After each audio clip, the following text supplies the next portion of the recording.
You are listening live inside the 2K Sports Talk radio station.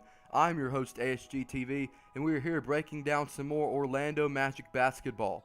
We have a lot to get into today as the Magic have officially played a baker's dozen full of games to start the new year, and things aren't looking good. Now, a reminder, we are broadcasting live from Orlando, Florida, otherwise known as the happiest place on earth. And as with me, as always, is the unhappiest Magic fan on earth. How are you doing today? To be honest, I'm doing terrible. Look at the position we're in. Like you said, we're 13 games into the season, and we're 3-10. That's worse than we were last year. And it all goes back to the draft. We had the number 2 overall pick, and the number 1 consensus pick that everybody thought was going to go number 1, Ben Simmons, was still on the board at number 2. Who knows why?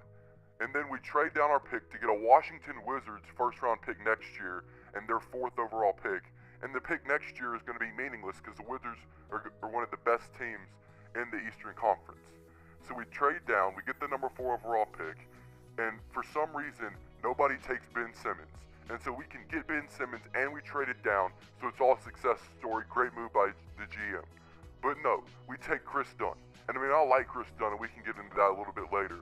But Ben Simmons, the man who was supposed to be the next LeBron James, could have been on this Magic team distributing the ball, doing everything right.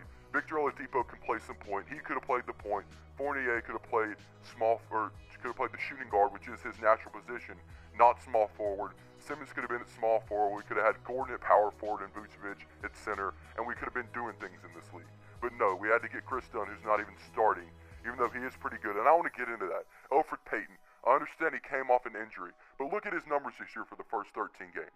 He is averaging 3.4 points per game. 3.4. We look at the first game of the season when we played those same Washington Wizards. He did not score. He had 0 points. How can you be a starting point guard in the NBA and score 0 points?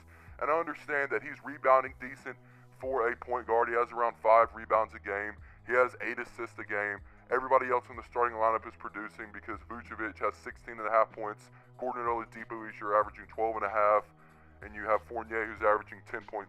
But you look at Kris Dunn, who's getting about 10 minutes less. He's averaging 10.3 points, 4 rebounds, and 4.6 assists. Now, if he had those extra 10 minutes, he'd be averaging as many rebounds, he'd be averaging as many assists, and he'd be scoring probably around 15 or 16 points. Kris Dunn needs to be in the starting lineup now. Look, I understand where you're coming from, but you also have to look at it this way. It seems like the Magic are implying the same strategy that the Pistons have been doing with Andre Drummond for the last couple years.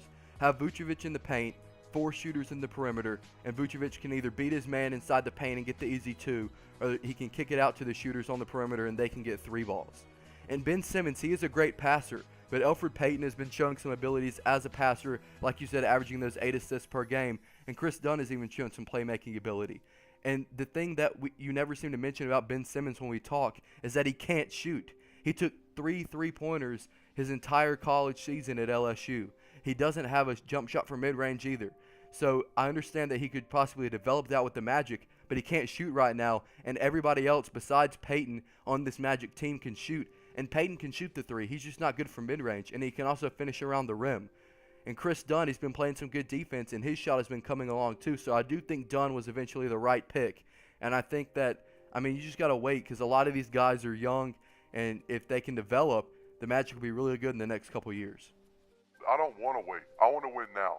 I mean, we're in the East. Maybe if you put Kris Dunn at point guard, we'd actually have enough talent to maybe get a playoff spot this year. But here's the thing that nobody's mentioning. The only thing I liked about the draft this past year is that deal that we made with the Spurs. I mean, I don't know if the Spurs were looking for second-round talent because the trade that we made, which was, I believe, C.J. Miles and some second-round picks for 3 Spurs first-rounders, one of which ended up being Damian Jones, who we drafted, who's supposed to be the stud center out of Vanderbilt, but hasn't had any minutes this year. I mean, I don't know what the Spurs were thinking, but we have 6 first-round draft picks in 2018 and 2019. And also, Victor Oladipo, who is really good and I really like, actually, is his contract is up this year and he's a restricted free agent. And you know some team's going to try to offer him the max. And who knows if the Magic can match that. So this is my deal. Maybe you could send 2 or 3 of those 6 first-round picks we have in the next couple years and Victor Oladipo to a team like the Bulls for Jimmy Butler. Maybe somehow we could get Andrew Wiggins or Kyrie Irving or somebody. Maybe even Draymond Green if the Warriors were crazy enough. But We need to add a superstar to this team. We have young talent. It's time to stop acquiring assets, and it's time to be a contender. That is an interesting point. We'll see if the Magic will do something like that closer to the trade deadline. I think it's far too early to make a big trade like that.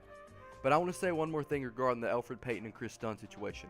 Like you said, and I really don't agree to it as much as you do, but Elfrid Payton does struggle sometimes when it comes to shooting. I think he still can shoot the three decent and finish inside, but he really doesn't have a mid-range game.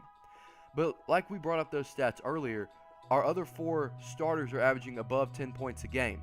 So as long as Elfrid Payton can play defense against some of these point guards and shooting guards that are really starting to dominate the league and be able to assist and be a good distributor, I don't understand why he shouldn't be the starting point guard. And Kris Dunn can do those things, but he's not as polished. And his scoring is a little bit better, but he's, like you said, been scoring 10 points off the bench. He's thrived in his role.